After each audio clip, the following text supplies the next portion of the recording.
Good morning, Mr. Surendra Kumar, HOD of DLED Department in Sattar Memorial College of Education, Patna. Thank you, sir, for giving us the opportunity to take an interview. Before starting the interview, sir, would you like to tell few words about yourself? मेरा नाम सुरेंद्र कुमार है और मैं Sattar memorial college of education में DLED HOD के पद पर कार्यरत हूँ। और जहाँ तक मेरी अनुभव का प्रश्न है तो हमारा है जो स्कूलिंग पटना से हुआ है और स्कूलिंग करने के बाद पटना में मैं नामांकन लिया हूँ और कॉलेज ऑफ कॉमर्स से मेरा ग्रेजुएशन हुआ है। इसके बाद AN कॉलेज से मेरा MA हुआ है। उसके बाद पटना यूनिवर्सिटी में प्रवेश किया। पटना यूनिवर्सिटी में मेरा BEd और MAd हुआ है। फिर पुनः है जो PhD का कार्य किया मगध यूनिवर्सिटी से और फिर इस प्रोफेशन में मैं अभी कार्यरत हूँ। सबसे पहला मेरा जो अपॉइंटमेंट हुआ था, नियुक्ति हुई थी, वह विनोबा भावे अंतर्गत चतरा कॉलेज चतरा से मेरा कार्य प्रारंभ हुआ और एक सहायक अध्यापक के रूप में कार्यक्रम को शुरुआत किया गया है। और वहाँ कुछ वर्षों के बाद पुनः मैं पटना आ गया और पटना में इस्लामिया टीचर ट्रेनिंग कॉलेज में 10 सालों तक कार्यरत मैं रहा। उसके बाद HOD बना। HOD सत्तार मेमोरियल कॉलेज में मैं 2 वर्षों से कार्य कर रहा हूँ।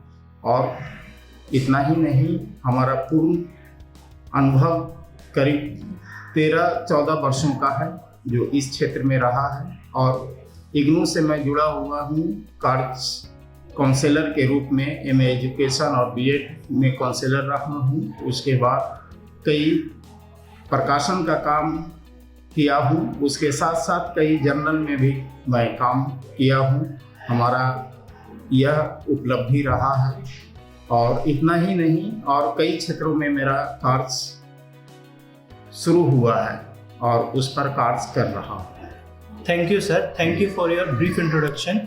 Sir, as a HOD of Sattar College, what are your roles and responsibilities? Sir, आपकी जिम्मेदारियां, उत्तरदायित्व क्या रहते हैं एक छात्रों के प्रति?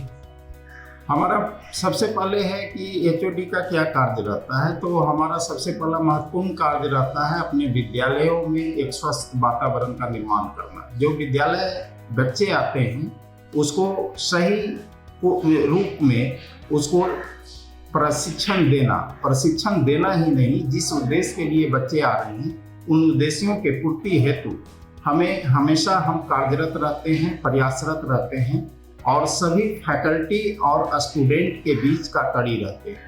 सही समय पर उनका क्लास चले, सही समय पर जितने भी गतिविधि है उनका सही रूप में क्रियान्वयन करना है।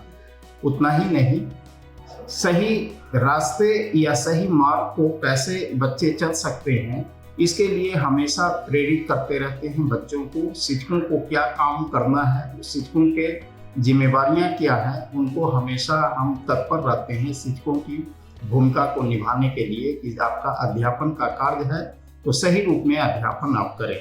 और हमारा यही रोल रहता है कि जो भी बच्चे हमारे महाविद्यालय में आए हैं वह एक अच्छा शिक्षक बनकर यहाँ से जाएं। इतना ही नहीं, हमारा उत्तरदायित्व अन्य गतिविधियों में भी शामिल रहता है और बच्चे के साथ और शिक्षक के साथ तो रहता ही है, लेकिन बाह्य जो हमारा कार्य रहता है उसमें भी हमारा महत्वपूर्ण भूमिका होती है। सर, एक हेल्दी रिलेशनशिप, स्वस्थ संबंध बनाए रखने के लिए आपके फैकल्टीज और स्टूडेंट के बीच आप क्या करते हैं एक हेल्दी रिलेशनशिप को मेंटेन करने के लिए, एक स्वस्थ संबंध को बनाए रखने के लिए? एक जो स्वस्थ रिलेशन की बात आती है, जहाँ पर हमारा जो गुणवत्ता है उसको हम और उसको बरकरार करने के लिए है जो हम हमेशा है जो अपने स्टूडेंट के प्रति और फैकल्टी के प्रति, टीचर के प्रति हमारा सहयोग रहता है। सहयोग ही नहीं रहता है, हम उनको अच्छे सुझाव भी बीच बीच में देते रहते हैं कि इस तरह से आपको कार्य करना है ताकि जो बच्चे आए हैं वह एक अच्छे वातावरण में कुछ सीख सके।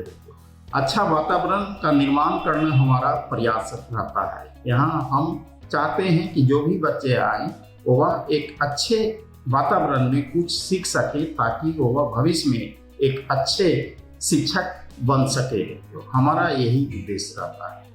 Sir, being the competition so high in outside world, how you try to cope up with your student? बाहर में सर जो मुकाबले हैं वो काफ़ी बढ़ चुके हैं, तो उनका सामना करने के लिए आप अपने बच्चों को, छात्रों को कैसे तैयार करते हैं? बच्चे को उस रूप में हम तैयार करते हैं जो भी बाहर से आते हैं, विभिन्न स्ट्रीम से आते हैं, विभिन्न फैकल्टी से आते हैं। यहाँ आने के बाद हमारा प्रयास रहता है कि जो भी बच्चे आए तो उनको विभिन्न गतिविधियों में हम शामिल करें और सही समय पर शामिल करें। क्योंकि यह एक प्रशिक्षण महाविद्यालय है, तो प्रशिक्षण महाविद्यालय में एक शिक्षक को निर्माण करना है। शिक्षक निर्माण तभी हो सकता है जब उनके पास क्वालिटी हो सकती है। क्वालिटी के साथ साथ उनका चरित्र का भी निर्माण करना है। चरित्र के साथ साथ उनकी जो एक व्यक्तित्व है, व्यक्तित्व का भी निर्माण करना है। ये सारी परिस्थितियों को देखते हुए हम उनको सही समय पर सही प्रशिक्षण देते हैं। प्रशिक्षण के साथ साथ सही रास्ते पर लाने का हम लोग हमेशा प्रयास करते हैं, ताकि है कि आगे चलकर वह एक सही जगह पर जाए और सही शिक्षक बन सके। Sir, at last, what valuable advice do you give to the student for their prosperous career? Sir, आप एक महत्वपूर्ण सुझाव जो अपने बच्चों को देना चाहेंगे उनके फ्यूचर को अच्छा बनाने के लिए? सबसे पहला है कि हमारा जो कार्य है वह एक अच्छा शिक्षक निर्माण करना है। कहा गया है कि सोसाइटी में एक शिक्षक राष्ट्र निर्माता होता है, समाज के ऊपर एक बहुत बड़ी जिम्मेवारी होती है। तो हमारा कहना यही है कि शिक्षक बनिए, लेकिन आप बनने के बाद समाज को कुछ ऐसा चीज़ दें ताकि है कि वह समाज आपके लिए हमेशा याद करे। समाज को एक अच्छे रास्ते पर जाने के लिए आप तत्पर रहें, और समाज को जाने से पहले हमको ये देख लेना है कि हमारा क्या रोल होगा या क्या भूमिका होगा। हम सही शिक्षा दें बच्चों को ताकि हमारा समाज का निर्माण हो। इतना ही नहीं, आज का जो दौर है वह शिक्षा ही सबसे प्रमुख अंग है। अगर शिक्षा नहीं है तो वहाँ पर हमारी कुछ भी नहीं है। ये इसीलिए कहा गया है कि एक शिक्षक का जो कर्तव्य होता है वह बहुत ही प्रमुख होता है, उनकी भूमिका ही अहम होती है। Thank you, sir. Thank you for your valuable advice.